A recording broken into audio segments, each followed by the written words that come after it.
নমস্কার। আজ আপনারা শুনবেন টিম মেক ইউনিক এন্টারটেনমেন্ট পরিচালিত প্রিয়নাথ মুখোপাধ্যায়ের লেখা দারোগা দপ্তর থেকে নেওয়া গুম খুন। ওনার জন্ম 1855 সালে ও প্রয়াণ 1947 সালে। তিনি ছিলেন কলকাতা পুলিশের লালবাজার থানার ডিটেকটিভ ডিপার্টমেন্টের দারোগা। 1878 থেকে 1911 সাল পর্যন্ত প্রিয়নাথ মুখোপাধ্যায় কাজ করতেন কলকাতা পুলিশে। দীর্ঘ 33 বছর অভিজ্ঞতা নিয়ে শুরু করেন তার প্রথম গোয়েন্দা বই দারোগা দপ্তর। শুরু হচ্ছে আজকের আমাদের বিশেষ নিবেদন প্রিয়নাথ মুখোপাধ্যায়ের কলমে গুম খুন।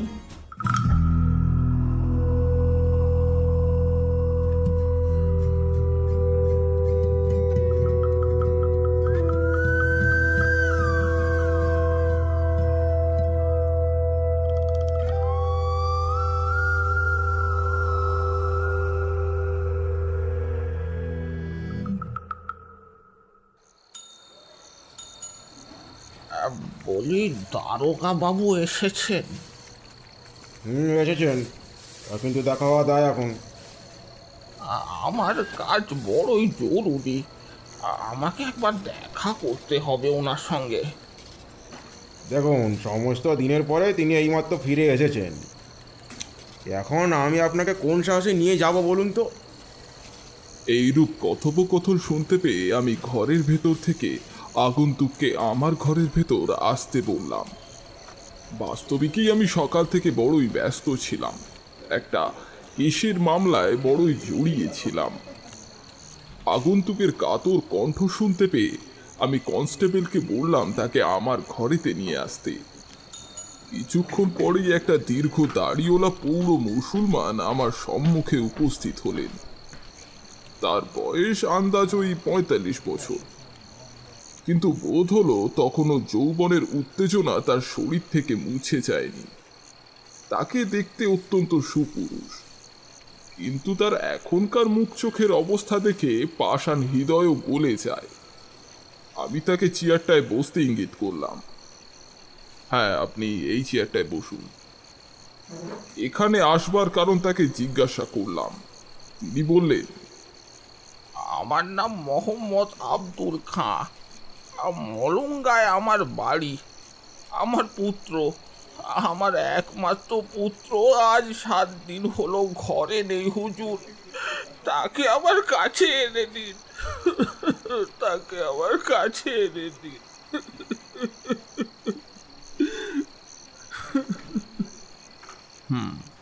তা আপনার ছেলের বয়স কত? করিম খাঁ আমার পালিত ছেলে, নিজের ছেলে নয়। তার বয়স 13 থেকে 15 বছরের ভিতরে হুজুর। নিজের কোনো সন্তান না হওয়ায় এবং যৎসামান্য বিষয় সম্পত্তি থাকায় পোষ্যপুত্র নিতে বাধ্য হয়েছি। করিম আমারই ছোট ভাইয়ের 3য় পুত্র। খোদার ইচ্ছায় তার 8টা পুত্র ও 2টি কন্যা। করিম তাদের মধ্যে 3য়। সে আমাকে বাবা ও আমার স্ত্রীকে মা বলেই জানে। যখন তার বয়স 6 মাস তখন থেকেই আমার কাছেই কোলে পিঠে করে মানুষ। এখন আমি কি করব হুজুর? আচ্ছা আচ্ছা, আপনার ভাই এখনো জীবিত আছেন? আগে হ্যাঁ হুজুর, আছেন। তার বাড়ি কোথায়? আগে হুজুর হুগলি, আর সম্প্রতি আমার বাড়িতেই এসেছেন। আচ্ছা, আপনি আপনার ছেলের নিরুদ্দেশের কারণ কি কিছু অনুমান করতে পারছেন? বুধবার দিন সন্ধ্যের পর একজন ভদ্রলোক আমার হাতে একখানি চিঠি দিল। চিঠিটা খুলেই দেখলাম এই চিঠিটা আমার ভাইয়ের লেখা। সে খুব অসুস্থ, একবার করিমের সঙ্গে এসে দেখা করতে চায়। তাই আমি আর দেরি না করে সেই চিঠি বাহকের সঙ্গেই করিমকে পাঠিয়ে দিলাম। বললাম সেখানে পৌঁছে যেন বাবার শরীরের সংবাদ জানায়। করিমও আমার কথায় সম্মতি হলো। সে সেই অপরিচিত লোকটার সাথে হুগলিতে যাত্রা করে। সেই থেকে করিম আর ফিরে আসেনি। এবারে হুজুর বলুন আমি কি করব? আজ শনিবার, বুধবার রাত্রে করিম হুগলি পৌঁছেছিল। যদি সে বৃহস্পতিবার কিংবা শুক্রবারও চিঠি লিখত তাহলে আপনি সে চিঠি পেতেন। এখান থেকে তো হুগলি একদিনে ডাক। আমিও সেই জন্য সেখানে কোনো চিঠি লিখিনি। ভেবেছিলাম যদি আমার ভাই সত্যি সত্যি সাংঘাতিক অসুস্থ হয়ে থাকেন তাহলে করিম নিশ্চয়ই ব্যস্ত আছে, হয়তো চিঠি লেখার সময়ও পায়নি। কিন্তু মহাশয়, বেলা 1টার সময় আমি ঘরে বসে আছি। এমন সময় আমার ভাই ওরফে করিমের বাবা সেই স্থানে উপস্থিত হলো। যে মানুষটা বুধবার কিনা এত অসুস্থ, সে শনিবার কিনা এতটা পথ এগিয়ে এখানে এলো, এ তো বিশ্বাসই হচ্ছে না। আমার স্ত্রী গত বছর কলেরা রোগে মারা গেছে। একমাত্র করিম ছাড়া আমার এত বড় বাড়িতে আর কেউ নেই। বেলা দ্বীপ্রহরে সেই জন্য ঘরে আমি আমার ভাইকে দেখে আমার রীতিমতো ভয় হলো। ভাবলাম বুঝি তার প্রেতাত্মা আমার কাছে এসে উপস্থিত হয়েছে। এই মনে করে আমি সহসা কোনো কথা বলতে পারলাম না। আমার কোনো উত্তর না পেয়ে আমার ভাইয়ের সন্দেহ হলো। তিনি আবার করিমের কথা জিজ্ঞাসা করলো।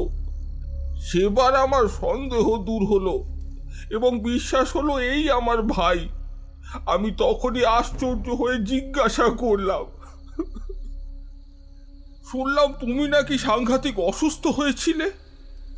এই অসুস্থতার কথা শুনে তার চিন্তা হলো। সে বিরক্তির সাথে বলল, আমি অসুস্থ? কে বললো এইসব? এখন সেসব কথা বাদ দাও। আর তুমি আগে বলো, আমার করিম কোথায়? হ্যাঁ, আমি সব কথা তার কাছে প্রকাশ করলাম। আরে তুমিই তো চিঠি দিয়েছিলে এবং সেই চিঠির কথা শুনেই তো আমি করিমকে পত্রবাহকের সঙ্গে হুগলি পাঠিয়ে দিয়েছি। তিনি ভয়ঙ্কর রেগে গেলেন এবং চিৎকার করে বললেন, চিঠি? কিসের কি চিঠি? আরে কে এইসব চিঠি তোমার কাছে আনলো শুনি? আর কোথায় সেসব চিঠি? কই দেখাও, দেখাও দেখি। আমি তখন চিঠিটা বার করে আমার ভাইয়ের হাতে দিলাম। আরে তোমার প্রাণের গঙ্গাধরই তো এই চিঠিটা এনেছিল। আমার কথা শুনে তিনি আরো রেগে গেলেন, বললেন, গঙ্গাধর? কে গঙ্গাধর? নিশ্চয়ই সে হিন্দু। তুমি খুব ভালো করেই জানো কোনো হিন্দুর সাথে আমার কোনো সদ্ভাব নেই। আর আমি তোমার সকল কথা শুনতেও চাই না। তুমি আগে বলো, তুমি আমার করিমের কি করেছো? হ্যাঁ, আমি তাকে অনেক বোঝালাম।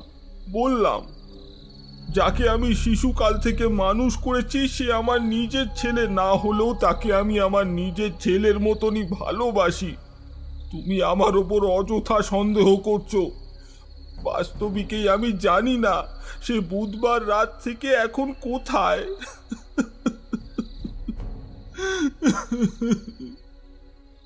এই বলেই আমি কাঁদতে লাগলাম। আমার ভাই আমাকে কাঁদতে দেখে সমস্ত ব্যাপারটা বুঝতে পারলো। আমি যে তাকে সত্যি কথাই বলেছি তাও সে জানতে পারলো। তখন দু ভাই পরামর্শ করে এদিকে ওদিকে খুঁজতে লাগলাম, কিন্তু করিমের কোথাও সংবাদ পেলাম না। অবশেষে হতাশ হয়ে হুজুরের কাছে এসেছি। এখন আপনি গরিবের মা বাপ, আপনি আমার ছেলেকে এনে দিন হুজুর, আপনি আমার ছেলেকে এনে দিন। আপনার ভাইয়ের নাম কি? আর সে কেনই বা আপনার কাছে এসেছিল? আমার ভাইয়ের নাম সালাম খা। তিনি মাঝে মাঝেই আমারও আমার পুত্রের সংবাদ নিতে আসেন। এবারও বোধহয় সেই অভিপ্রায় এসেছিলেন। আচ্ছা আচ্ছা, ছেলেটির গায়ে কি কোনো প্রকার গয়না ছিল? আজ্ঞে না, তবে তার গলায় একটা প্রবালের মালা ছিল। মালাটার মূল্য অতি সামান্য হলেও আজকাল এসব জিনিস আর দেখা যায় না। আচ্ছা, আপনার কোনো শত্রু আছে জানেন? আজ্ঞে না হুজুর, আমি কোনো বেশি লোকের সাথে মিশতে পছন্দ করি না। নিজের জমিদারি হিসাবপত্র নিজেই দেখি। অবসর অতি সামান্য, আমার শত্রু বা মিত্র কেউই নেই। আচ্ছা, আপনার ভাইয়ের মানে সালাম খাঁয়ের কোনো শত্রু আছে কি? আগে হুজুর, সে কথা আমি ঠিক করে বলতে পারি না। যদি অনুমতি হয় তাহলে কালকে আপনার কাছে এনে হাজির করব। ঠিক আছে, তা আপনি করুন, কিন্তু আপনার কি কারোর ওপর সন্দেহ হয়? করিম খাঁ অল্প বয়স্ক হলেও বড় ধার্মিক ছিল হুজুর। তাকে কখনো সমবয়সী ছেলের সঙ্গে খেলাধুলা করতে দেখিনি। যখন সে অবসর সময় পেত তখনই সে কোনো মুসলমান ফকিরের কাছে গিয়ে ধর্মের বিষয়ে নানান প্রশ্ন করত। মুসলমান ফকিরেরাও তাকে বড়ই ভালোবাসত। যদি একদিনও তাকে দেখতে না পেত হুজুর, বাড়িতে এসে সন্ধান করত। আমার করিমটা কি হলো হুজুর?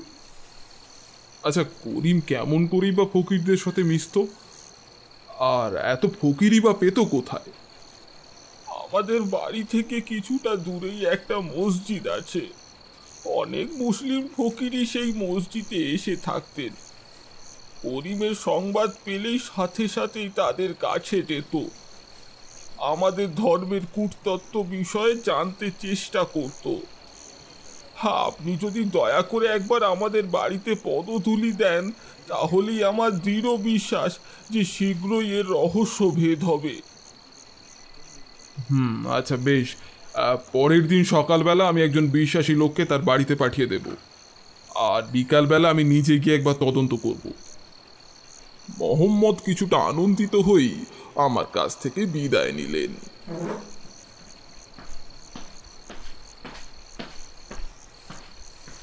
পরের দিন সকালে আমি হেড কনস্টেবলকে মহল্লায় মোহাম্মদের বাড়িতে পাঠিয়ে দিলাম। পরে কিছুটা নির্ঝঞ্ঝাটে বসে গভীর চিন্তায় মগ্ন হলাম। এই সময় কলকাতার দক্ষিণ খিদিরপুর নামক একটা স্থানে জাহাজ মেরামতির ডক তৈরি হচ্ছিল। কিছুদিন আগে একটা গুজব শোনা গেল যে কন্ট্রাক্টর বাবু কোনো প্রকারেই এই ডক প্রস্তুত করতে পারছেন না। যে অংশ আজ প্রস্তুত হয়ে গেল, পরের দিন সকালে শোনা গেল আশ্চর্যভাবে সেই রূপ ভেঙে গিয়েছে। বারে বারে এই রূপ ভেঙে যাওয়ার কারণে কন্ট্রাক্টরের যথেষ্টই ক্ষয়ক্ষতি হয়েছে। অবশেষে এই স্থির করা গেল যে কোনো ধার্মিক বালকের মাথা স্থাপন না করলে এই ডক কোনোভাবেই প্রস্তুত হবে না। এইরূপ গুজব শুনে অনেকেই ভয় পেল। প্রায় সকলেই নিজেদের ছেলে মেয়েদেরকে সাবধান করতে লাগলো, কিন্তু এখনো পর্যন্ত কোনো অভিযোগ শোনা যায়নি। মোহাম্মদ যখন করিমের নিরুদ্দেশের কথা বলল, সেও এরকম সন্দেহ প্রকাশ করল না। তার ভাই সালাম হুগলিতে থাকতেন, সম্ভবত সেখানে এ গুজব রাষ্ট্র হয়নি, সুতরাং তিনিও এই বিষয়টায় সন্দেহ না করতেই পারেন। কিন্তু মোহাম্মদ আব্দুল, তিনি তো সর্বদাই কলকাতায় থাকতেন, নিশ্চয়ই তিনি এই গুজব শুনেছেন। তবে তিনি কেন এই প্রকার সন্দেহ করলেন না? তাদের মুখে করিমের চরিত্র বিষয়ে যে সকল কথা শুনলাম, তাতে করিম খাঁ যে একটা ধার্মিক বালক তাতে কোনো সন্দেহ নেই। তবে তার এই সন্দেহ না করার কারণটা কি? অনেকক্ষণ ধরে এই রূপ চিন্তা করলাম। অবশেষে স্থির করলাম যে মালঙ্গায় গিয়ে এই বিষয়টা একবার খুঁটিয়ে দেখতে হবে। বেলা 11টার পর থানা থেকে বের হলাম এবং খিদিরপুরের দিকে যেতে লাগলাম। সৌভাগ্যক্রমে সামনেই একটা ভাড়ার গাড়ি দেখে তাতে বসলাম।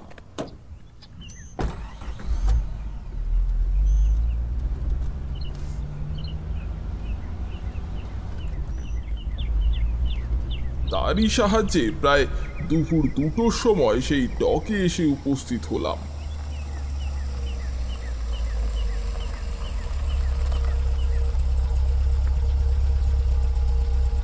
পাছে কোনো লোক যদি সন্দেহ করে, তারই ভয়ে পুলিশের বেশে আসেনি।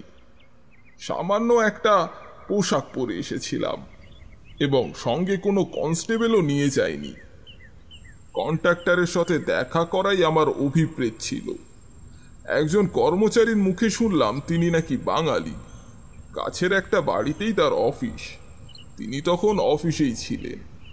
সুতরাং তার সাথে দেখা করতে আমাকে বিশেষ কষ্ট পেতে হলো না। সৌভাগ্যক্রমে আমরা পরস্পরকে আগে থেকেই চিনতাম। তিনি আমাকে সেখানে খুবই সাধারণ পোশাকে দেখে বেশ আশ্চর্য হলেন। তিনি ভাবলেন আমি বুঝি ছদ্মবেশে কাউকে গ্রেপ্তার করতে এসেছি। ডকে অনেক লোকই কাজ করে, তাদের মধ্যে অপরাধীর তো অভাব নেই, সুতরাং তার অনুমানটা বড় মিথ্যে নয়। কিছুক্ষণ উভয়ের আলাপের পর সদাশিববাবু আমাকে তার নিজের প্রধান কর্মচারীর কাছে নিয়ে গেলেন। রাজারামবাবু আমাদেরকে ডকের যে যে অংশে কাজ হয়েছিল এবং যে যে অংশ বাকি ছিল সেই সব কিছুই পরিদর্শন করালেন। অতি অদ্ভুত ব্যাপার, দেখবার একটা জিনিস বটে। কত বড় বড় ইঞ্জিনিয়াররা যে এই কাজের সঙ্গে যুক্ত আছে এবং কত বুদ্ধি খরচ করেছেন তার কোনো ইয়ত্তা নেই। অসংখ্য রাজমিস্ত্রি, ছুতোর, কামার সেই মহৎ কাজের সঙ্গে নিযুক্ত। কোথাও কোথাও গাঁথুনি হচ্ছে, কোথাও কোথাও কাঠের কাজ হচ্ছে, কোথাও বা বড় বড় লোহার গুঁড়ি তোলা হচ্ছে। রাজারাম যখন আমাদেরকে নিয়ে ফিরে আসছিল তখন সদাশিববাবু একটা প্রাচীরকে লক্ষ্য করে রাজারামকে বললেন, দেখো রাজারাম, এরকম কাজের মজুরি তো দেবই না, আর তাছাড়া যে এই কাজ করেছে তাকে দুদিনের মাইনে জরিমানা করব। ছি ছি ছি, মানে এরকম কাজ তোমার নজরে এলো না? রাজারাম যেন আশ্চর্য হলো। নির্দিষ্ট স্থানে গিয়ে দেখল সত্যি সত্যি সেখানকার প্রাচীর যেন অত্যন্ত বেঁকে গেছে। সে লজ্জা পেয়ে বলল, হ্যাঁ, এই দিকেই নেপাল মিস্ত্রি কাজ করছিল তো। হ্যাঁ, লোকটা এত ভালো কাজ করে, তার কাজও দেখতে হয় না জানো তো। আর সেই জন্যই ওই দিকে আর পরীক্ষা করতে আসিনি। এখন দেখছি নেপালের ওপর বিশ্বাস করে বড় অন্যায় করেছি মশাই। আমি আজই ওর কৈফিয়ত নেব, দাঁড়াও। সকল দিক ভালো করে দেখে আমি সেই পোশাকেই মলঙ্গায় গেলাম। হেড কনস্টেবল আমার অপেক্ষাই করছিল। আমাকে দেখেই কাছে এলো এবং আমার হাতে একটা প্রবালের মালা দিল। ওই মাঠে এইরকম আর এক খণ্ড পড়ে আছে। চারিদিক খোঁজখবর করতে মসজিদের পাশের মাঠের 2 খণ্ড মালা দেখতে পাই। 1 খণ্ড আপনাকে ও মোহাম্মদকে দেখাবার জন্য এনেছি, আর 1 খণ্ড স্থান নির্দেশের জন্য যথাস্থানেই রেখে এসেছি। উত্তম করেছো। আর কিছু জানতে পেরেছো? কিছুদিন হলো এই মাঠে একদল ফকির বাস করত। শুনলাম তারা নাকি মক্কা যাত্রার খরচ তোলার জন্য প্রত্যেক মসজিদ থেকে ভিক্ষা গ্রহণ করে। তো যেই দিন করিম খাসি অপরিচিত লোকের সাথে হুগলি যাত্রা করে, এই ফকির দলও সেই দিন ওই স্থান থেকে চলে যায়। মোহাম্মদ যদিও এই প্রবালের হাটটা আগে দেখেছিল, তবু আমি একবার তাকে দেখিয়ে জিজ্ঞাসা করলাম, ওটা করিমের কিনা দেখো তো। এই হার তো করিমের গলাতেই ছিল। বাছা আমার নেই, তাকে কেউ হত্যা করেছে।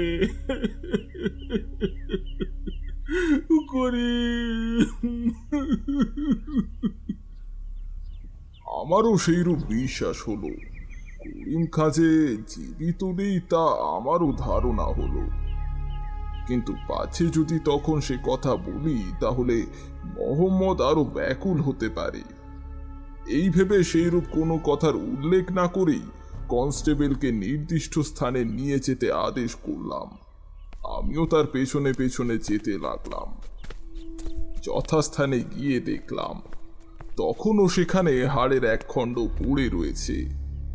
হাড়ের সেই অংশ তুলে 2 অংশকে মিলিয়ে দেখলাম সেই 2 খণ্ড যে একই হাড়ের তা আমি বুঝতে পারলাম। তখন হেড কনস্টেবলকে কোনো একটা কাজে দূরে পাঠিয়ে দিয়ে আমি সেই স্থানেই বসে পড়লাম। কিছুক্ষণ এই বিষয়ে সন্ধান করলাম। হাড়ের 2য় অংশ যেখানে পড়েছিল সেখানে অনেকেরই পায়ের চিহ্ন দেখতে পেলাম, কিন্তু তাতে কোনো সাহায্য পেলাম না। তখন সন্ধ্যা হতে কিছুটাই বাকি ছিল। আমি সেই অল্প আলোতেই তন্ন তন্ন করে অনুসন্ধান করলাম। দু একবার পায়ের চিহ্ন অনুসন্ধান করে কিছুটা দূরে যেতে হলো, কিন্তু সেও অল্পক্ষণের জন্য, কারণ কিছু দূরে গিয়েই সেই পায়ের চিহ্নগুলি অস্পষ্ট হয়েছিল। আমি আতশ কাচের সাহায্যেও তা দেখতে পেলাম না। এইরূপ অনুসন্ধান করে যথাস্থানে ফিরে আসার সময় আমার হেড কনস্টেবলের সঙ্গে দেখা হলো। আমি জিজ্ঞাসা করলাম, যে ফকিরের দল এখান থেকে চলে গেছে, মানে যারা গেছে তারা কবে গেছে? আমি তারও খোঁজ খবর নিয়েছি। যেদিন করিম খাঁ সেই অপরিচিত লোকের সাথে এসেছিল সেই দিনই ফকিরের দল এখান থেকে চলে যায়। এখনকার মসজিদের অধ্যক্ষের মুখে শুনলাম তারা নাকি হাওড়ায় গেছে। সেখানে 4-5 দিন মসজিদে মসজিদে ভিক্ষা করে বোম্বে যাত্রা করবে, পরে বোম্বে থেকে মক্কায় চলে যাবে। হেড কনস্টেবলের কথা শুনে আমি তখন হাওড়ার ম্যাজিস্ট্রেট সাহেবের কাছে একটা টেলিগ্রাম করলাম। লিখলাম, একদল ফকির মসজিদে ভিক্ষা করার পর বুধবার কলকাতা ত্যাগ করেছে। যদি তাদের কোনো সন্ধান পান তাহলে নজরবন্দি করে রাখবেন। অনেকেরই বিশ্বাস যে তারাই করিম খাঁ নামক একটি বালককে কৌশলে নিয়ে গেছে। যদি বালকটির কোনো সন্ধান পান তাহলেও তাকে ও অপর ফকিরদেরকেও গ্রেপ্তার করবেন।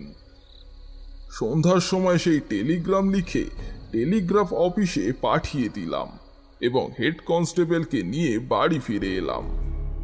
সোমবার বেলা 1টার সময় হাওড়ার ম্যাজিস্ট্রেট সাহেবের কাছ থেকে উত্তর পেলাম। আমি হেড কনস্টেবলকে ডেকে বললাম, নাও, হাওড়া থেকে টেলিগ্রামের উত্তর এসেছে, এটা পড়ো। হেড কনস্টেবলের দৃঢ় বিশ্বাস যে সেই ফকির দলের সাথেই ইচ্ছায় হোক বা অনিচ্ছাতেই হোক করিম খাঁ চলে গেছে। একদল ফকির বুধবার রাত্রে হাওড়ার প্রধান মসজিদে এসে আশ্রয় গ্রহণ করেছে। তাদেরকে দেখে সত্যি সত্যি ধার্মিক বলে বোধ হয়।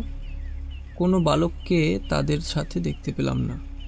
তাদের সকলেরই বয়স 50 বছরের বেশি। তাদের ব্যবহার ও আচরণ দেখে অসৎ লোক বলে বোধ হয় না। যদি আদেশ হয় তাহলে গ্রেপ্তার করা যেতে পারে। তাদেরকে নজরবন্দিতে রাখা হয়েছে। হাওড়ার ম্যাজিস্ট্রেট সাহেব একজন বিচক্ষণ লোক। তিনি যখন তাদের ওপর কোনো সন্দেহ করতে পারেননি তখন তারা নিশ্চয়ই অসৎ লোক নয়। যদিও করিম খাঁ যেদিন সেই অপরিচিত লোকটার সাথে এসেছিল সেই দিনই তারাও চলে গিয়েছিল, তবুও তাদের সাথে যে করিম খাঁয়ের নিরুদ্দেশের কোনো সম্পর্ক আছে এইরূপ বোধ হয় না। হাওড়ার ম্যাজিস্ট্রেটের উত্তর পেয়ে তার সেই বিশ্বাস দূর হলো। সে আশ্চর্য হয়ে জিজ্ঞাসা করল, তবে করিম গেল কোথায়? সেই কথা এখন তোমায় বলতে পারছি না। আশা করি 2-1 দিনের মধ্যেই এর রহস্য ভেদ করতে সক্ষম হব।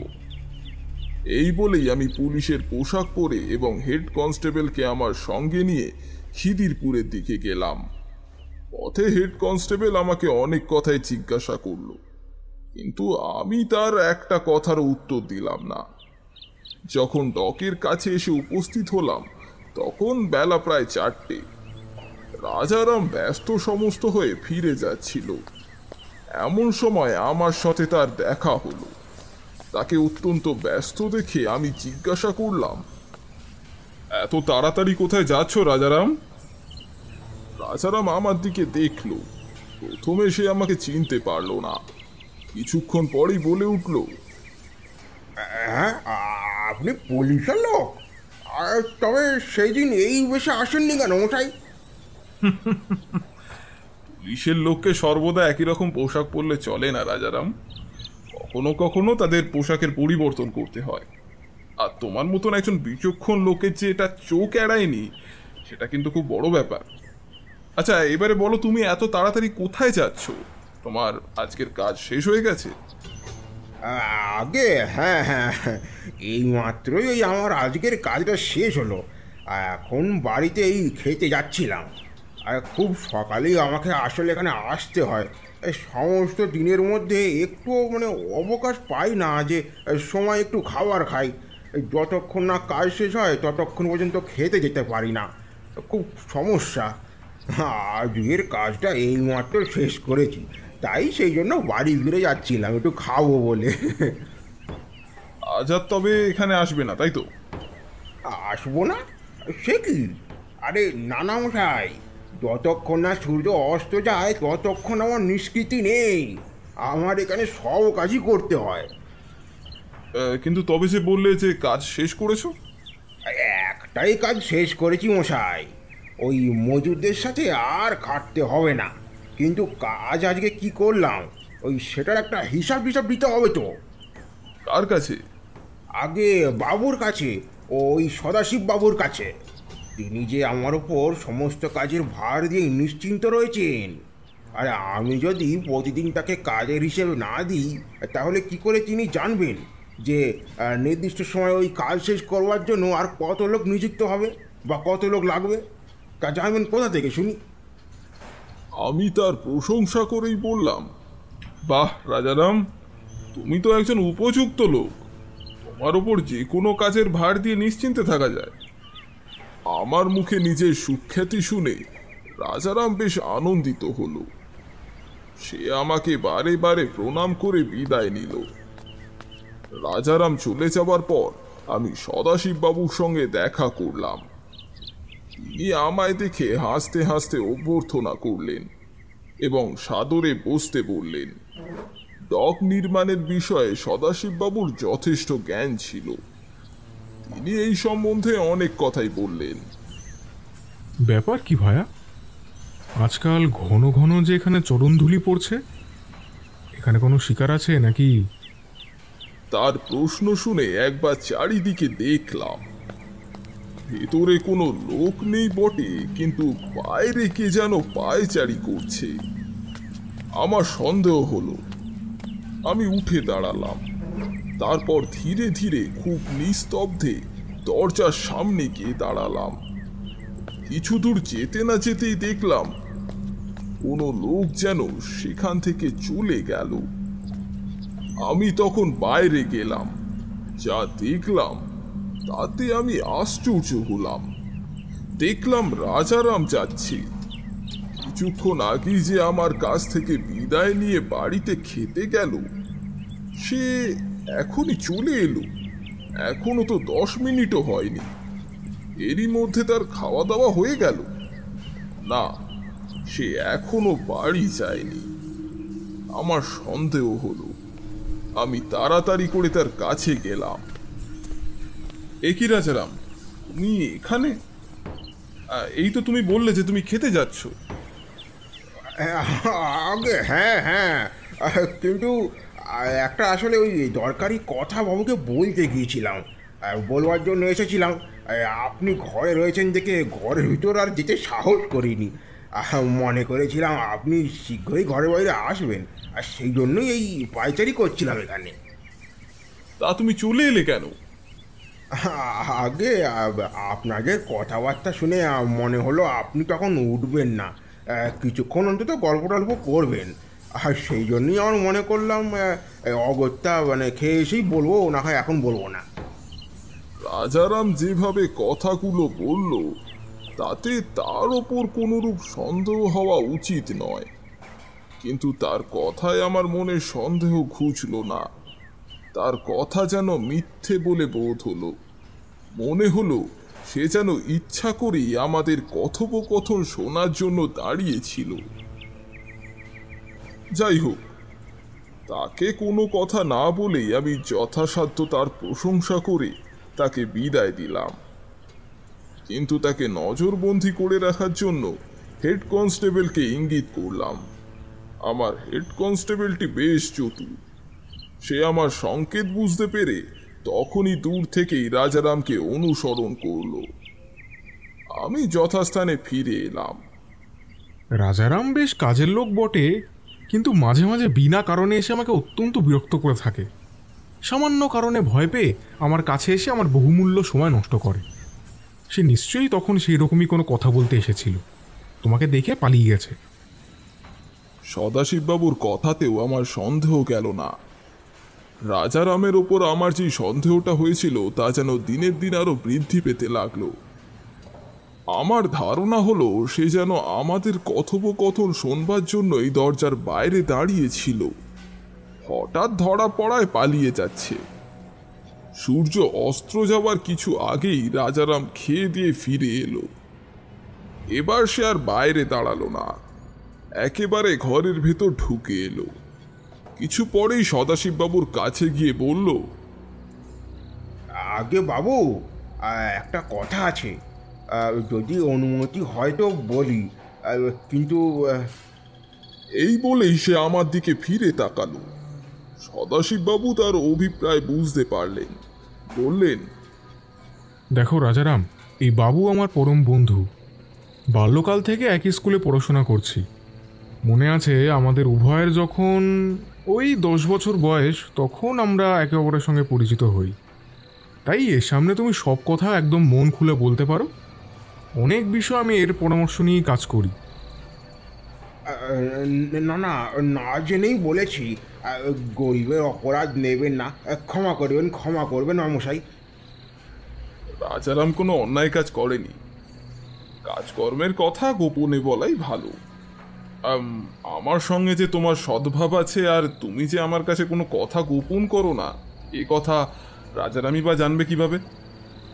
মনে হলো রাজারাম সেই ভয়েই আমার সঙ্গে সাক্ষাৎ করে কোনো কথা বলতে রাজি হয়নি।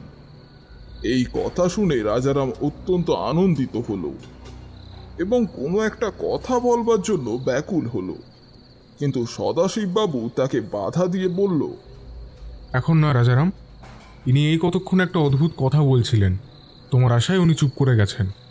আগে ওনার কথা শুনতে দাও, পরে তোমার কথা শুনবো। হ্যাঁ, তারপরে কি হলো ভায়া? করিম খাঁকে কোথাও পাওয়া গেল না। আমি অনেক খোঁজাখুঁজি করলাম, কিন্তু করিম খাঁর বাড়ি কোথায়? অলঙ্গায় সে মোহাম্মদ আব্দুলের পালিত পুত্র। যখন তোমার হাতে তার তদন্তের ভার পড়েছে, তখন তোমাকেই যেন তেন প্রকারেণ কিছু একটা উপায় করতে হবে। কি করবে কিছু ভেবেছ? রাজারাম অতি মনোযোগ সহকারেই আমাদের কথা শুনছিল। করিম খাঁ ও মোহাম্মদ আব্দুলের নামটা শোনা মাত্রই সে যেন চমকে উঠল, কিন্তু পরক্ষণের মধ্যেই নিজেকে সংবরণ করে হাসতে হাসতে জিজ্ঞাসা করল, মশাই, আরে ব্যাপার কি? কোম্পানির রাজ্যে এই ভর দিনের বেলায় কেমন করে ছেলে চুরি গেল, আরে বুঝতে পারলাম না। সদাশিববাবুর সম্পূর্ণ অনিচ্ছা সত্ত্বেও আমি পুনরায় সব কথা খুলে বললাম। আমার দৃঢ় বিশ্বাস সেই ফকিরেরাই করিমকে কোথাও সরিয়ে দিয়েছে। রাজারাম তখন গভীরভাবে বলল, আপনি অতি বিচক্ষণ লোক মশাই। আমারও সেই একই রকম মনে হচ্ছে জানেন। ওই তারা যে রাত্রে এখান থেকে চলে গেছে, আর সেই রাত্রেই তখন করিম খাঁও তো নিরুদ্দেশ হয়েছিল, আর তখন তো সে ওই ফকিরদের সাথে গিয়েছিল তো। সেই বিষয়ে কিন্তু কোনো সন্দেহ নেই। আপনি এক কাজ করুন, আপনি শীঘ্রই তাদেরকে গ্রেপ্তার করতে হুকুম দিন, আরে নতুবা তারা তো নাহলে পালিয়ে যাবে। পালাতে পারবে না। হাওড়ার ম্যাজিস্ট্রেট তাদেরকে নজরবন্দি করে রেখেছে। আমার সামান্য সংকেত পেলেই তাদেরকে গ্রেপ্তার করবে। তবে দেরি করছেন কেন মশাই? আরে আমি জানি ওই মুসলমান ফকিরেরা ওরা এই ধরনের ভয়ানক কাণ্ড কারখানা করেই থাকে, বুঝলেন? আপনি দেরি করবেন না মশাই। আমিও তা জানি, কিন্তু কোনো বিষয়ে সম্পূর্ণভাবে নিশ্চিন্ত না হয়ে কাউকে গ্রেপ্তার করার আদেশ দেওয়া যায় না। তবে কবে তাদেরকে ধরবার হুকুমটা দেবেন? হ্যাঁ, সম্ভবত কাল দুপুরের পর। কেন? আরে আজই হুকুমটা দিন না। হ্যাঁ, এখনো একটা কথা জানতে পারিনি, তাই গ্রেপ্তারের আদেশ জারি করিনি। রাজারাম আর কোনো কথা বলল না। আমি তখন সদাশিববাবুর সঙ্গে অন্যান্য 2-4টে কথা বলে বিদায় নিলাম। সদাশিববাবু করিম খাঁয়ের কি হলো জানবার জন্য আমাকে পরের দিন সেখানে যাওয়ার জন্য বারে বারে অনুরোধ করলেন। আমিও তার কথা মতন কাজ করব এই প্রতিজ্ঞা করে সেই দিনের মতন থানা থেকে ফিরে এলাম। যখন থানা থেকে ফিরে এলাম তখন প্রায় ওই 8টা।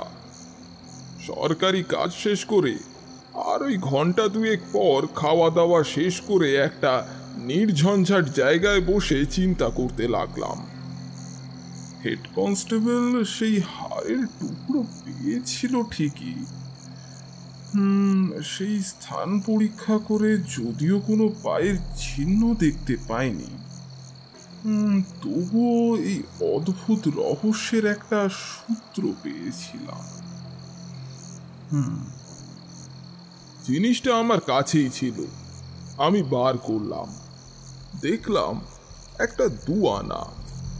আজকালকার লোকেরা দুটো রূপোর তার দিয়ে একত্র করে হাতের বোতাম হিসাবে ব্যবহার করে থাকে। আমি যেই 2 আনাটা কুড়িয়ে পেয়েছিলাম তার মধ্যে দুটো দাগ ছিল। সেই দাগ দেখে আমার মনে হলো যে ওটা এইরূপই কোনো বোতাম থেকে খুলে পড়েছে। তাহলে বোতামটা কার? নিশ্চয়ই তার এক হাতের বোতাম নষ্ট হয়ে গিয়েছে এবং সে এখন 2 হাতে 2 প্রকার বোতাম ব্যবহার করছে। দ্বিতীয়ত, যদি ফকিরেরা সত্যিই করিম খাঁকে হত্যা করে থাকে আর যদি তাদের আগে থেকেই করিম খাঁয়ের গলার হাড়টা ছিটকে গিয়ে সেই স্থানে পড়ে থাকে, তাহলে হেড কনস্টেবল যে অংশ কুড়িয়ে পেয়েছিল তাতে কাদা মাখা থাকত, কারণ সেই রাত্রে এবং পরের দিন সকালে বৃষ্টি হয়েছিল। যখন হাড়ের অংশ দুটোয় কোনো কাদা নেই, তখন ওটা যে বৃষ্টির পরেই ওখানে রাখা হয়েছিল সেই বিষয়ে কোনো সন্দেহ নেই। কিন্তু কে এই কাজ করলো? 2 আনাটা দেখেও মনে হলো তাতে কোনো কাদা নেই। নিশ্চয়ই বৃষ্টির পর ওটা কেউ সেখানে রেখেছিল। অনেকক্ষণ চিন্তা করে স্থির করলাম, যারই বোতাম সেই নিশ্চয়ই হাড়ের 2টি অংশ সেখানে ফেলে রেখে এসেছিল। তৃতীয়ত, যখন সদাশিব বাবুর সঙ্গে সেই দিন সেই ডকের কাজ দেখতে গিয়েছিলাম এবং সেই স্থানের গাঁথুনি বাঁকা ছিল, সেই স্থান বিশেষ করে পরীক্ষা করেছিলাম, তখন সেখানে 2-1টা জিনিস সংগ্রহ করেছিলাম। বার করে দেখলাম কতগুলি দেশলাইয়ের কাঠি ও বাতির চর্বি।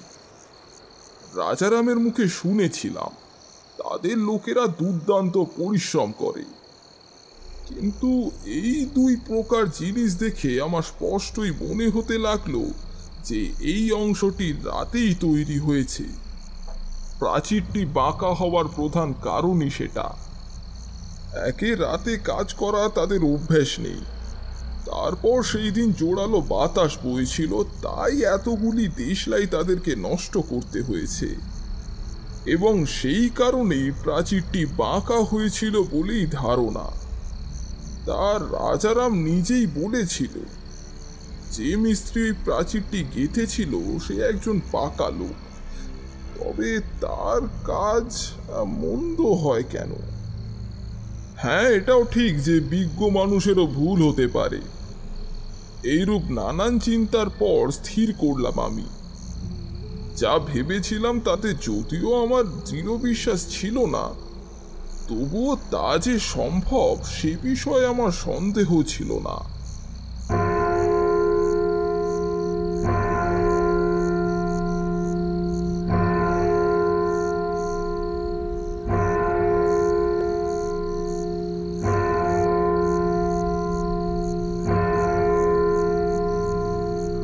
এগারোটা বাজলো। আমি হেড কনস্টেবলকে ডাকলাম এবং কিছু উপদেশ দিয়ে বিদায় দিলাম। পরের দিন সূর্যোদয়ের আগেই খিদিরপুরে যাত্রা করলাম। যখন সেখানে পৌঁছালাম তখন অল্প অল্প রোদ দেখা গিয়েছিল। অসংখ্য কর্মচারী ইতিমধ্যেই নিজেদের কাজ শুরু করেছিল। পান সুপুরি কিংবা চুরুটের দোকানও খুলেছিল। দোকানিরা হেঁকে হেঁকেই নিজেদের জিনিসপত্র বিক্রয় করছিল। এরই মধ্যে দেখতে পেলাম একজন বৈরাগী সর্বাঙ্গে ছাই মেখে হাতে রুদ্রাক্ষের মালা নিয়ে নিজেদের জায়গায় বসেছিল। কাছেই একজন ফকির মুসলমানের কাছ থেকে ভিক্ষা প্রার্থনা করছিল। এই সমস্ত ব্যাপার দেখেই আমি সদাশিববাবুর ঘরের ভেতরে প্রবেশ করলাম।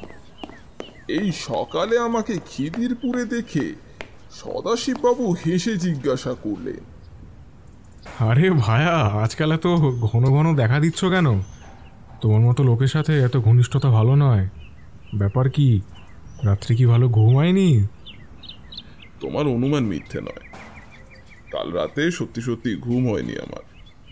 কেবল কাল রাতেই কেন, যতদিন না পর্যন্ত করিম খাঁয়ের কোনো সন্ধান পাচ্ছি ততদিন আমার ঘুম ভালো করে হবে না।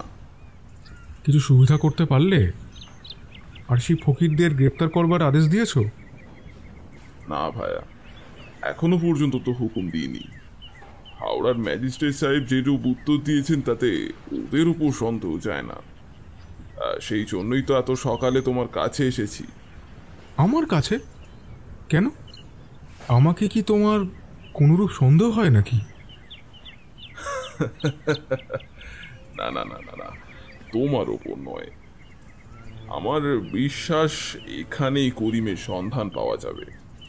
সে কি? করিমের বাড়ি মলঙ্গায়, এখান থেকে প্রায় 4 মাইলের কম নয়। যে লোক করিমকে নিয়ে গিয়েছে সে হুগলি থেকে এসেছিল। তার সাথে এখানকার লোকের সম্পর্ক কি?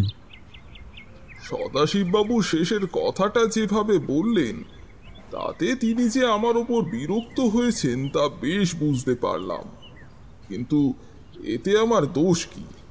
যখন আমার হাতে এর কর্তব্যের ভার পড়েছে তখন আমাকে প্রাণপণে চেষ্টা করতে হবে। জগদীশের কৃপায় এখনো পর্যন্ত আমাকে কোনো বিষয় অকৃতকার্য করতে হয়নি। গতবার যা স্থির করেছি তা আমাকে করতেই হবে, যদিও আমাকে সদাশিববাবুর কাছে অত্যন্ত অসম্মানিত হতে হবে। কিন্তু এই ভেবে যদি তিনি আমার ওপর বিরক্ত হন তাতে আমি কি করব? ভায়া, আমাদের কাজই এই, কোনো এক সামান্য সূত্র ধরে এক মহৎ কাজের সিদ্ধান্ত করতে হয়।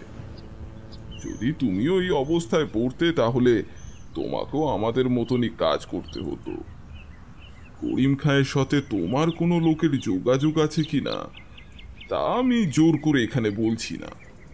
আমার ভয়ঙ্কর সন্দেহ হচ্ছে যে তার সাথে এখানকারই কোনো এক লোকের বিশেষ যোগাযোগ আছে। বেশ, প্রমাণ করো। যতক্ষণ না প্রমাণ করতে পারবে ততক্ষণ কোনো কথা বলও না। সেই জন্যই তো এত সকালে তোমাকে বিরক্ত করতে এসেছি। কিন্তু প্রমাণ করতে হলে তোমাকে কিন্তু কিছুটা ক্ষতিগ্রস্ত হতে হবে। কেন? কিসে আমার ক্ষতি হবে? আমি কোনো স্থানের গাঁথুনি ভাঙতে চাই। বলো কি? আর 10 দিন মাত্র সময় আছে। এই সময়ের মধ্যে যদি কাজ শেষ করতে না পারা যায় তাহলে আমাকে সর্বশান্ত হতে হবে। যতগুলো লোক এখানে কাজ করছে তাদেরকে ডবল রোজ দিয়ে খাটালেও ওই সময়ের মধ্যে কাজ শেষ হবে না। সম্ভবত আরও কয়েকজন লোককে নিযুক্ত করতে হবে। আর এই অবস্থায় আমি কেমন করে সেই প্রস্তুত অংশটাকে নষ্ট করতে বলবো? তার জন্য তোমাকে কোনো রকম কৈফিয়ত দিতে হবে না। আমার নিজের কোনো কাজের জন্য আমি তোমাকে এটা ভাঙতে বলছি না, কিন্তু আমার কোনো কৌতূহল নিবারণের জন্য এ কাজ করতে বলছি না। তুমি যার কাজ করছো আমিও তারই কাজ করছি। আমার কাজের জন্য আমিই দায়ী হব। আচ্ছা, যদি তাই হয় তাহলে আমার কোনো আপত্তি নেই। কোন অংশ ভাঙতে হবে দেখিয়ে দাও, আমার লোকে এখনই তোমার আদেশ পালন করবে। এই বলেই সদাশিব উঠে দাঁড়ালো এবং আমাকে নিয়ে ঘর থেকে বেরিয়ে এলো। ঠিক সেই সময় রাজারাম এসে উপস্থিত হলো এবং আমার দিকে হাসতে হাসতেই জিজ্ঞাসা করলো, মশাই, আরে ফকিরদের গ্রেপ্তার করার হুকুম দিয়েছেন কি? এত ব্যস্ত কেন? একবার তাদের সাথে প্রথমে সাক্ষাৎ না করে হঠাৎ করে কিভাবে তাদের গ্রেপ্তারির হুকুম দিতে পারা যায়? তবে আমার বিশ্বাস যে তারাই করিম খাঁকে কোথাও একটা সরিয়েছে। হ্যাঁ, আপনি একজন বিচক্ষণ লোক। আরে আপনার চোখে ধুলো দেওয়া নিতান্তই সহজ নয়। কিন্তু তারা যদি এই বছরেও পালিয়ে যায় তাহলে তো আপনাকে আরও কষ্ট পেতে হবে বলুন। আরে শুনেছি তারা নাকি শীঘ্রই মক্কায় যাবে। তুমি কথাটা শুনলে কোথা থেকে? কেন কেন গতকাল তো আপনারই মুখে এই কথাটা শুনেছিলাম। আমি খানিক অবাক হলাম। আমার বেশ মনে ছিল যে আমি কোনোদিনও তাকে এই সংবাদ দিইনি। হয়তো সে আগে থেকে কথা জানতো, নহেতু সে ইতিমধ্যেই কারোর মুখে এই সংবাদ পেয়েছে। সে যাই হোক, আমি তখন আর তাকে এই বিষয়ে কোনো জিজ্ঞাসাবাদ করলাম না। রাজারাম, একটা কাজ আছে, আমাদের সঙ্গে এসো। রাজারামের সকল কথাতেই হাসি। সে হেসে জিজ্ঞাসা করল, কি কাজ মশাই? আমার এই বন্ধুর একটা অনুরোধ আছে, চলো একবার বেরিয়ে আসি। কোথায়? কত দূর? সদাশিব আমার দিকে দেখল। আমি তার মনের অভিপ্রায় বুঝতে পেরে রাজারামকে বললাম, হ্যাঁ, ভালো কথা। সেই দিন যে প্রাচীরটার গাঁথুনি বাকি ছিল তার মেরামতি হয়ে গেছে। যে মিস্ত্রি ওটা তৈরি করছিল তার মজুরি করেছো? আরে না মশাই, সে কাজটা এখনো মেটেনি। আরে এই নেপালি মিস্ত্রি, ও যে অমন কাজ করবে তা তো স্বপ্নেও জানতাম না। ও কথা আমি একেবারে ভুলেই গেছিলাম আসলে। দাঁড়ান, আমি আজই নেপালকে ডেকে ওটার একটা মীমাংসা করছি। হ্যাঁ, দাঁড়ান দাঁড়ান। তো কোন অংশটা ভাঙতে হবে একে দেখিয়ে দাও। কি কি কি ভাঙতে হবে? আমি তাকে কোনো রকম উত্তর না দিয়েই সদাশিবকে বললাম, যে প্রাচীরটি বাঁকা হয়েছে সেটাকেই ভাঙতে হবে। এতে আমাদের দুজনেরই উপকার হবে, তাতে কোনো সন্দেহ নেই। প্রাচীরের গঠন ভালো হবে এবং সঙ্গে সঙ্গে আমরা দেখতে পাবো যা আমরা দেখতে চাইছিলাম। আমার কথা শেষ হতে না হতেই রাজারাম সহসা আমাকে আক্রমণ করল এবং এক ধাক্কায় আমাকে সেই রূপ ফেলে দিল। আমি কোনোভাবেই আত্মরক্ষা করতে পারলাম না। স্তম্ভিতের মধ্যেই রাজারাম আমার উপর উঠে বসল, কিন্তু সেও কেবল এক মুহূর্তের জন্যই। কারণ ইতিপূর্বেই আমি যেই ফকির আর বৈরাগীর কথা বলেছিলাম তারা সেই সঠিক মুহূর্তেই রাজারামের কাছে এলো এবং তখনই তার হাতে হাত কড়া পড়ালো। সদাশিব এই সমস্ত ব্যাপার দেখে কিছুটা আশ্চর্য ও স্তম্ভিত হলো। কিছুক্ষণের জন্য তার মুখ দিয়ে কোনো কথা বের হলো না। সদাশিব আর দেরি করল না, তখনই সেই প্রাচীরটি ভাঙতে আদেশ দিল। 10-12 জন কুলি মিলে তখনই কাজে নিযুক্ত হলো। অল্পক্ষণের মধ্যেই প্রাচীরটি মাটির মধ্যে মিশিয়ে গেল। সঙ্গে সঙ্গে এক প্রকার ভয়ানক দুর্গন্ধ বের হলো। উপস্থিত প্রায় সকলেই নাক বন্ধ করে সেখান থেকে পালিয়ে যেতে লাগলো। আমি সদাশিবকে নিয়ে সেই প্রাচীরটির কাছে গেলাম। দেখলাম একটা মানব দেহ। কিছুক্ষণ পরীক্ষা করে জানলাম ওটা একজন মুসলমান বালকের মৃতদেহ। দুর্ভাগ্যক্রমে উপস্থিত কোনো লোকই করিম খাঁকে চিনত না। আমি একজন কনস্টেবলকে মোহাম্মদ আব্দুলের কাছে পাঠিয়ে দিলাম এবং সঙ্গে করে তাকে নিয়ে আসতে বললাম। 5-6 দিন আগে মৃত্যু হওয়ার কারণেই দেহটি বিকৃত হয়ে গিয়েছিল, কিন্তু তার বাবা তাকে এই অবস্থাতেও চিনতে পারবে। দেহ পচতে আরম্ভ করেছিল, ওটা থেকে এক ভয়ঙ্কর দুর্গন্ধ বের হচ্ছিল, জায়গায় জায়গায় ফুলে উঠেছিল। দেখলেই মনে হয় একজন পূর্ণবয়স্ক ব্যক্তির মৃতদেহ এটা। করিমের বাবা উপস্থিত হওয়ার আগেই রাজারাম সবকিছু স্বীকার করলো। বলল, হ্যাঁ, ওহা করিমেরই দেহ। সত্যি আমি তাকে হত্যা করে ওই পাঁচিলে গেঁথে রেখেছিলাম। আর তা না হলে এত শীঘ্রই এ কাজ হতে পারে না। বিশেষত দেবতার উদ্দেশ্যে যথাচিত উৎসর্গ না করে কি করে কাজ সিদ্ধ হওয়া যায়? হ্যাঁ, যে কাজ করেছি তা স্বীকার করবো নাই বা কেন? খুব শীঘ্রই মোহাম্মদ ও তার ভাই সেখানে এসে উপস্থিত হলেন। দুজনেই করিমের দেহ শনাক্তকরণ করলেন। সদাশিববাবু দেখে অত্যন্ত অস্থির হলেন, কিছুক্ষণ কোনো কথা বললেন না। পরে আমার দিকে চেয়ে জিজ্ঞাসা করলেন, এসবের মানে কি? এ কি ভোজবাজি? তোমার মুখে শুনলাম যে ফকিরেরা সেই মুসলমান বালককে কোথায় চালান করে দিয়েছে, তুমি কালই তাদেরকে ধরবার জন্য পরোয়ানা বার করবে, অথচ মনে মনে রাজারামের উপর সন্দেহ করে এই অদ্ভুত রহস্য ভেদ করেছ। মানে কেমন করে কি করলে আমাকে কিন্তু বলতে হবে। নিশ্চয়ই আমাকে যে এটার জন্য একটা কৈফিয়ত দিতে হতে পারে তা আমি আগে থেকেই বুঝেছি। হাওড়ার ম্যাজিস্ট্রেট যখন আমাকে টেলিগ্রাম করেন তখনই আমি জানতে পারলাম যে ফকিরদের সাথে করিম খাঁয়ের কোনো যোগাযোগ নেই। নিশ্চয়ই এর মধ্যে একটা গুঁড়ো রহস্য লুকিয়ে আছে। কই, সে কথা তো তুমি আগে বলনি। তুমি কালও বলেছো যে ফকিরদের ধরবার জন্য শীঘ্রই পরোয়ানা বার করবে। সেই রূপ না বললে রাজারাম আমার ওপরেই সন্দেহ করত। হয়তো সে এমন স্থানে পালিয়ে যেত যে 6 মাস পরেও তাকে গ্রেপ্তার করতে পারতাম না। মুখে যাই বলি না কেন, মনে মনে রাজারামের ওপর আমার একটা সন্দেহ ছিল। কেন? রাজারামের সাথে করিম খাঁর সম্পর্ক কি? কোথায় করিম খাঁ, কোথায় রাজারাম? মানে এইরকম সন্দেহের কারণ কি? দেখো, আমরা সকলেই হিন্দু।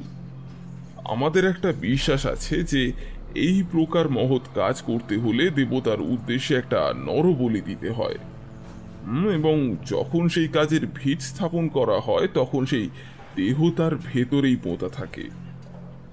এই কাজে প্রথমে তোমাকে অনেকবারই নিষ্ফল হতে হয়েছিল, অনেক অর্থ ব্যয় করেছো তুমি।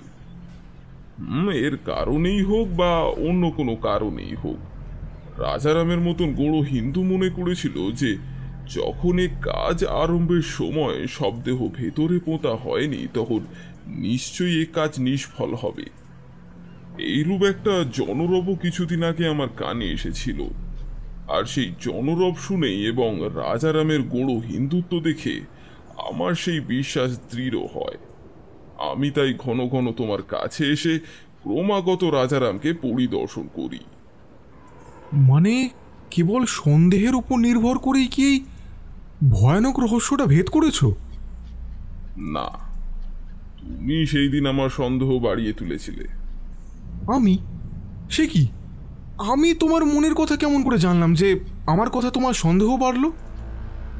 ভায়া, এত সহজে সব কথা ভুলে যাও কেন? আচ্ছা শোনো, তাহলে তোমার সাথে যদি ডকের কাজ দেখতে না যেতাম তাহলে ওই প্রাচীরটি সেই দিন দেখতে পেতাম না, সুতরাং আমার সন্দেহ বাড়ত না। রাজারামের মুখে শুনেছিলাম যে ওই প্রাচীরটি যে নির্মাণ করেছে সে একজন পাকা লোক। যদি তাই হয় তবে বিনা কারণে কারোর কাজ এত পরিষ্কার হবে না। যখন তোমার আমার চোখে এই কাজটা বিশ্রী লেগেছিল তখন একজন পাকা মিস্ত্রি এইরূপ কাজ দেখেও কি রেখে দেয়? সংশোধন করার চেষ্টাও করে না? কখনোই না। নেপাল মিস্ত্রি যথাসাধ্য চেষ্টা করেছিল, কিন্তু আর ভালো না হওয়ায় সে অমনি রেখে দিতে বাধ্য হয়েছিল। আর একটা কথা, যখন রাজারামকে ওই প্রাচীরটার গড়ন বাঁকা হয়েছে বলা হলো তখন তার মুখের ভাব যে রূপ পরিবর্তন হয়েছিল, তখন খুব সম্ভবতই জানতে পেরেছিলাম যে এই প্রাচীরটির মধ্যেই কোনো গুপ্ত রহস্য লুকিয়ে আছে। এরপর করিম খাঁয়ের গলায় যে হারটা পাওয়া গিয়েছিল তার কিছু অংশ আগের বাসস্থানেই পাওয়া গিয়েছিল। মনে করো, এ কথাও তুমি আমার মুখেই শুনে থাকবে। এও রাজারামের কাজ। নির্দোষী পরম ধার্মিক মুসলমান ফকিরদের কাঁধে নিজের দোষটাকে চাপিয়ে দেওয়াই তার উদ্দেশ্য। কিন্তু রাজারাম পাকা লোক নয়। এই সকল ভয়ঙ্কর কাজে হস্তক্ষেপ করতে হলে যে পরিমাণ বুদ্ধির প্রয়োজন তা রাজারামে নেই। যেদিন সে করিম খাঁকে হত্যা করেছিল সেই দিন রাতে ও পরের দিন সকালে বেশ বৃষ্টি হয়েছিল, পথে ঘাটে কাদা ভর্তি ছিল। করিম খাঁয়ের হাড়টা যদি তার আগেই সেই স্থানে পড়ে থাকতো তাহলে তাতে নিশ্চয়ই কাদা ভর্তি হয়ে থাকতো, কিন্তু আশ্চর্যের বিষয় এই যে তাতে সামান্য পরিমাণও কাদার দাগ ছিল না। হাড়খানা দেখেই আমার মনে হয়েছিল যে কোনো লোক ফকিরদের ওপর দোষারোপ করার জন্যই এবং গোয়েন্দাকে বেপথে নিয়ে যাওয়ার জন্যই এই কাজ করছে। আমার হেড কনস্টেবলের বিশ্বাস ছিল যে করিম খাঁকে হত্যা করার সময় সে যখন নিতান্তই অস্থির হয়েছিল সেই সময় তার গলার হাড়টা ছিটকে গিয়ে একটা স্থানে গিয়ে পড়ে, কিন্তু আমার কথায় তার ভ্রম দূর হয়েছিল। আর একটা ব্যাপারে রাজারামের ওপর আমার সন্দেহটা তীব্র হয়েছিল। যেখানে ওই হাড়ের দুখানা অংশ পড়েছিল তার খুব কাছে, ওই মাঠের খুব কাছাকাছি একটা জায়গায় বোতাম কিংবা ওই দুয়ানার মতন কিছু একটা জিনিস পড়েছিল। এর মধ্যেকার কড়াটা দেখে স্পষ্টই মনে হয়েছিল যে এটা কোনো বোতামেরই অংশ। এই বলেই আমি পকেট থেকে কড়াযুক্ত একটা ইয়ানি বার করে সদাশিবের হাতে দিলাম। তিনি মনোযোগের সাথে দেখে আমার কথায় সায় দিলেন। তারপর রাজারামের হাতের দিকে চেয়ে দেখলাম তখনও তার গায়ে যে জামাটা আছে তার এক হাতায় বোতাম, ওই কড়াযুক্ত দুটো দুয়ানি, আর অন্য হাতে কাঁচের বোতাম। সদাশিব আশ্চর্য হলেন। তিনি অনেকক্ষণ আমার মুখের দিকে চেয়ে রইলেন, তারপর বললেন, আশ্চর্য, অদ্ভুত। এই সামান্য বিষয় থেকে তুমি যে এত বড় একটা কাজ করবে তা কেউ স্বপ্নেও ভাবতে পারবে না। যখন আমি বোতামটা সেই মাঠেই কুড়িয়ে পেলাম আর তখনই দেখলাম তাতে কোনো ধুলো কিংবা কাদা নেই, তখনই আমার সন্দেহ হলো যে লোকটা হাড়ের অংশ সেই স্থানে ফেলে রেখে গেছে বোতামটা তারই, কারণ এই দুটো বাস্তবিকই একই সময় পড়েছিল। সেই সময় থেকেই আমি প্রত্যেকের হাতের বোতাম লক্ষ্য করতে শুরু করলাম। যখন আমি তোমার কাছে এলাম এবং রাজারাম আমার সামনে পড়ল, তখন আমি তার হাতের ওই দুয়ানা বোতামও লক্ষ্য করলাম। বুঝলাম এটা রাজারামেরই কাজ। রাজারামই সেই হাড়ের অংশ দুটো সেই মাঠে সকলের আড়ালে ফেলে রেখে এসেছিল এবং সম্ভবতই সেই সময় তার হাতের বোতামটা মাটিতে খুলে পড়ে যায়। রাজারাম সে বিষয়ে কোনো সন্দেহ প্রকাশ করেছিল না। আর সত্যি বলতে কি জানো তো, তুমি আমার প্রকৃত বন্ধু হলো সবার প্রথমে সন্দেহটা আমার তোমার ওপরেই গিয়েছিল, কারণ তোমার অনুমতি না পেলে সে এইরূপ কোনো কাজে হাত দেবে এমনটা মনে হয় না। সেই জন্য আমি বাস্তবিকই তার উপর সন্দেহ করার আগে আমি তোমাকে একটু সন্দেহের চোখে রেখেছিলাম। ভেতরে ভেতরে তোমার কাজকেও লক্ষ্য করছিলাম। কি সর্বনাশ! তুমি তো বেশ বন্ধু হে। যখন বন্ধু হয়েও তুমি আমার সর্বনাশ করতে চেষ্টা করেছিলে, তখন তোমার অসাধ্য যে কোনো কাজ আছে তা মনে হয় না। কিন্তু জিজ্ঞাসা করি, এখনো কি তোমার সেই সন্দেহ আছে নাকি? না না ভাই, এখন আর সেই সন্দেহ নেই, কারণ রাজারাম তোমাকে কোনো কথা না বলেই সেই কাজ করতে চেয়েছিল। তবে তাকে আরেকজন লোক সাহায্য করেছিল, সেটা তুমি না হলেও অন্য কেউ। তাকে এখনো গ্রেপ্তার করতে হবে। কে সে? তা জানি না, তবে সেও যে এখানে আছে তাতে কোনো সন্দেহ নেই। কেমন করে জানলে? যে লোকটা গঙ্গাধর সেজে করিমকে মোহাম্মদের বাড়ি থেকে তুলে এনেছিল, সালামতের অসুখ হয়েছে বলে একখানা জালি চিঠি দিয়েছিল, সে নিশ্চয়ই রাজারামেরই লোক। আমার দৃঢ় বিশ্বাস যে সে নেপাল মিস্ত্রি। যদি সে এখানে থাকে তাহলে তাকে গ্রেপ্তার করে আমার কাছে নিয়ে এসো। আমার কথাটা শেষ হতে না হতেই হেড কনস্টেবল সেই বৈরাগী একজন কুলির সাথে তখনই সেই ঘর থেকে বের হলো। কিছুক্ষণ পরেই একজন লোককে নিয়ে সেই স্থান থেকে বেরিয়ে গেল। নবাগত লোককে দেখে মোহাম্মদ আব্দুল চিৎকার করে বলে উঠলেন, এই তো গঙ্গাধর, এই তো গঙ্গাধর! সেই দিন এই লোকটাই তো আমার হাতে চিঠি দিয়েছিল। করিমকে আমি এর সঙ্গে পাঠিয়ে দিয়েছিলাম। আমি আগেই রূপ অনুমান করেছিলাম। যখন রাজারাম ওর সুখ্যাতি করে তখনই বুঝেছিলাম যে সেই গঙ্গাধর সেজে মোহাম্মদকে ভুলিয়ে করিমকে ফাঁসিয়ে এখানে এনেছিল। নেপাল মিস্ত্রির বয়স প্রায় 40 বছর। লোকটাকে দেখতে বেঁটে, কিন্তু বেশ হৃষ্টপুষ্ট ও বলিষ্ঠ। তার চোখ দেখলেই মনে হয় সে একজন ভয়ঙ্কর দুর্দান্ত লোক।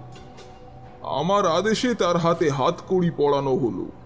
কিছুক্ষণ পরে সদাশিব আমাকে জিজ্ঞাসা করলো, তোমার সব কথাই তো বুঝলাম, কিন্তু তুমি কেমন করে জানতে পারলে যে করিমের দেহটা ওই ওই প্রাচীরের ভেতরেই গাঁথা রয়েছে? যখন ওটার গড়ন বাঁকা হয়েছিল এবং ওটা যে মিস্ত্রির দ্বারাই গঠিত সে একজন পাকা লোক জানা গিয়েছিল, তখন আমার সন্দেহ হয়। আর তারপর সেই দিন যখন তোমার সাথে সেই স্থানটা পরীক্ষা করতে গিয়েছিলাম, তখন সেই সকল দ্রব্য দেখেই মনে হলো যে এটা গোপনে পুড়িয়ে এনেছিল। এই বলেই পকেট থেকে একটা কাগজ মোড়া বার করে দিলাম। সদাশিব ব্যস্ত হয়ে সেই মোড়কটাকে হাতে নিয়ে খুলে ফেলল। দেখলো তার ভেতর কিছু দেশলাই কাঠি ও বাতি পোড়া। কি এটা নিয়ে কি করব? কেন, এইগুলি দেখেও কি মনে কোনো সন্দেহ হয় না? সদাশিব অনেকক্ষণ চিন্তা করলেন, কিন্তু কিছুই বুঝতে পারলেন না। বললেন, না ভায়া, আমার বুদ্ধি তোমার মতো প্রখর নয়। আমি তোমার কথার ভালো মন্দ কিচ্ছু বুঝতে পারছি না। যখন এই সকল জিনিস আমার চোখে পড়ল, আমি তখন বুঝতে পারলাম যে প্রাচীরের অংশটি রাতের বেলায় তৈরি হয়েছিল। আচ্ছা, তোমার কি মনে পড়ছে যে সেই রাত্রেই ঝড় বৃষ্টি হয়েছিল, আর সেই ঝড়েই নেপাল মিস্ত্রি আলো মাঝে মাঝে নিভে গিয়েছিল বলেই তাকে এতগুলো দেশলাই জ্বালতে হয়েছিল? এ কথা রাজারাম বলেছিল যে তার লোক রাতে কাজ করে না, দিনে পরিশ্রম করে। যখন এখানে রাতে কাজ করার হুকুম নেই, তখন নেপাল মিস্ত্রি রাতে এত কাজ কি করছিল? ভায়া, তোমার যুক্তি অকাট্য। তুমি যা বলছো সম্পূর্ণ সত্যি।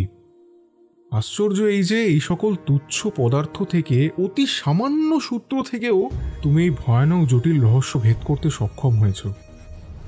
এই সব কিছু স্থির করেই গত রাত্রে আমার হেড কনস্টেবলকে বৈরাগ্য ছদ্মবেশে ও অপর কনস্টেবলকে ফকিরের বেশে এই স্থানে ভিক্ষে করতে আদেশ করেছিলাম। আজ আমি যখন এখানে এসে উপস্থিত হই, তখন সবেমাত্র সূর্যোদয় হয়েছিল, কিন্তু তার অনেক আগেই ওরা দুজনেই নিজেদের বেশ ধারণ করে এখানে ভিক্ষে করতে আরম্ভ করেছিল। কেন এরকম করবার কারণ কি? কারণটা তুমি স্বচক্ষেই দেখেছ। আমি আগে থেকে জানতাম রাজারাম সহজ লোক নয়, আর সে যে আমাকে আক্রমণ করবে তাও আমি বুঝতে পেরেছিলাম।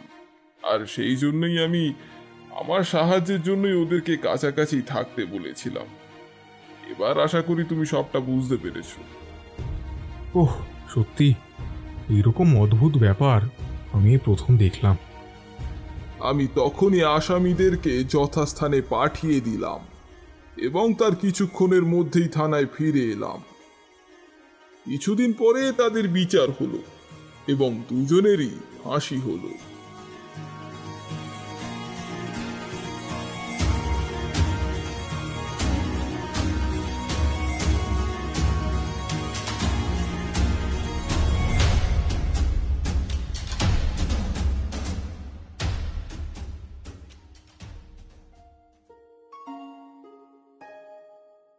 আজ আপনারা শুনলেন টিম মেক ইউনিক এন্টারটেনমেন্ট পরিচালিত প্রিয়নাথ মুখোপাধ্যায়ের কলমে গুম খুন।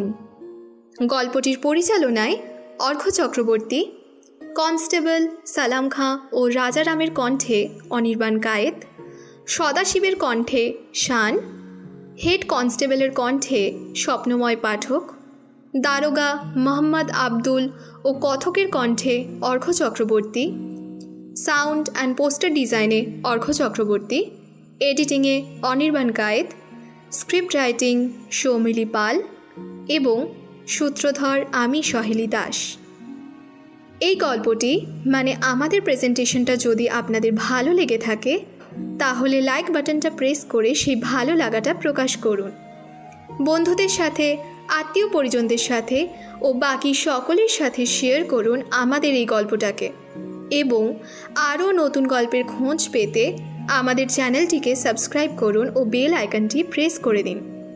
গল্পটার সম্পর্কে মনের ভাব একেবারে খোলা মনে কমেন্ট বক্সে প্রকাশ করুন, কারণ প্রতিটা কমেন্ট আমাদের কাছে একেবারে বহুমূল্য। আজকের মতো বিদায়।